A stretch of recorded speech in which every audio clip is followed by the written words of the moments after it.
চাওক যোৱা কেইদিনমানত আপোনালোকে দেখিছে যে অখিল গগৈয়ে যি ধৰণে মিয়া মানুহৰ মাজত সোমাইছে, নকবলগীয়া কথা কৈছে আৰু কংগ্ৰেছ চৰকাৰ আহিলে তেওঁ গৃহমন্ত্ৰী হ'লে মিয়াসকল উচ্ছেদ নহ'ব, মিয়াসকলে সুৰক্ষিত পাব, যিবিলাক কথা তেওঁ কৈ আছে তাৰ পৰা এটা কথা বুজিব পাৰি যে কংগ্ৰেছ বা অখিল গগৈ আহিলে অসমত মিয়া ৰাজত্ব চলিব, অসমীয়া মানুহৰ কোনো কামেই নাথাকিব, যি ধৰণে কথাখিনি তেওঁ কৈ আছে।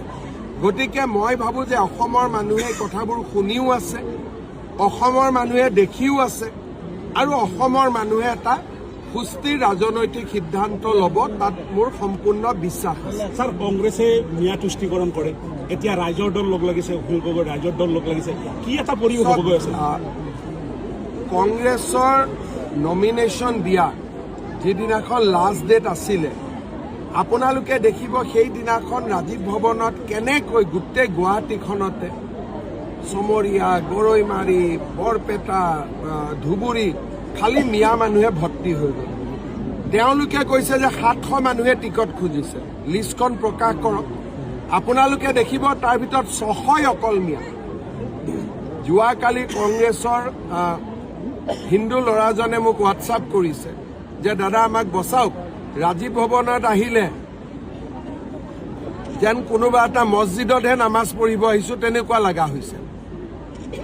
তেওঁলোকে সংখ্যাটো দিছে, নামখিনি প্ৰকাশ কৰা নাই। আপোনালোকে তেওঁলোকক কওক যে আমাক নামখিনি দিয়ক, কোনে কোনে টিকট খুজিছে।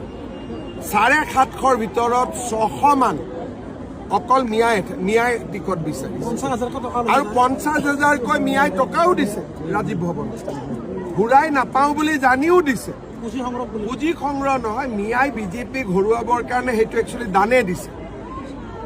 আৰু বহুতে টিকেট খুজিছে, যোনে জানে মই টিকট নাপাওঁ, তথাপিতো গৈ 50,000 টকা দিছে। উদ্দেশ্যটো কি? যাতে বিজেপি ইলেকশ্যনত হাৰিব পাৰে।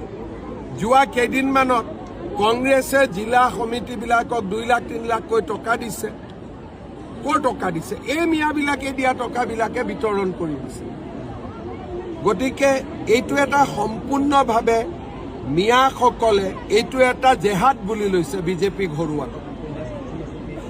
নহ'লে গুৱাহাটীত সিদিনাখন মইতো দেখা পাই আছোঁ, মইতো টিভিত আচৰিত, একে জাপে যিমান মিয়া গুৱাহাটীত টিকেট খুজিব সোমাই গ'ল। তাৰমানে কংগ্ৰেছ যদি কিবা কাৰণত জিকে, ধৰি ল'লোঁ, নিজিকে ধৰি ল'লোঁ, শপত গ্ৰহণৰ দিনাখন কিমান মিয়া গুৱাহাটীত সোমাই যাব আপোনালোকে চিন্তা কৰকচোন। অসমৰ ভৱিষ্যত কিমান অসুৰক্ষিত কৰি পেলাইছে। ময়ো আছিলোঁ, তেতিয়াও মুছলিম মানুহে টিকট খোজে, মিয়া মানুহে টিকট খোজে, আচৰিত নহয়। কিন্তু এনেকে মানুহ লৈ গুৱাহাটীত আহিব আগত ভয় কৰিছিল, এতিয়াতো ভয় ভীত নোহোৱা কৰি দিলে।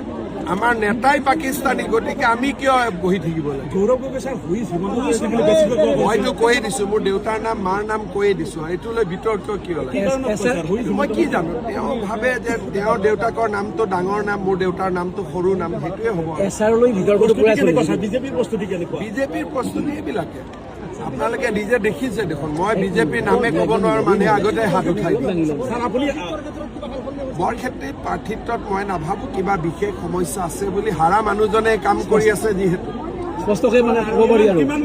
চাওক, যেতিয়া হাৰা কেণ্ডিডেট এজনে পুৰা 5 বছৰ কাম কৰি থাকে, পাৰ্টীয়েতো সেইবিলাক চাই থাকে।